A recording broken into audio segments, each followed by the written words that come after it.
আখিরাতের তুলনায় দুনিয়ার জীবন মাত্র 1 ঘন্টা। অবাক হচ্ছেন নাকি? অবশ্যই অবাক হওয়ারই মতো।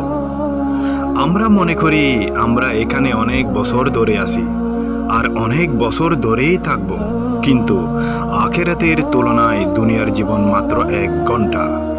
1 ঘন্টা কোন ব্যক্তিদের মনে হবে যখন কিয়ামত সংঘটিত হবে? তাহলে আসুন শুনে নি মহান আল্লাহ তাআলা কোন ব্যক্তিদেরকে বলেছেন 1 ঘন্টা সমান মনে হবে তাদের। মহান আল্লাহ তাআলা বলেন, তিনি আল্লাহ, তিনি তোমাদেরকে সৃষ্টি করেন দুর্বল অবস্থায়, দুর্বলতার পর তিনি দেন শক্তি, শক্তির পর আবার দেন দুর্বলতা ও বার্ধক্য। তিনি যা ইচ্ছা সৃষ্টি করেন এবং তিনি সর্বজ্ঞ সর্বশক্তিমান। যেদিন কিয়ামত হবে সেদিন অপরাধীরা শপথ করে বলবে যে তারা 1 ঘন্টার বেশি দুনিয়ায় অবস্থান করেননি। এভাবেই তারা সত্যভ্রষ্ট হতো।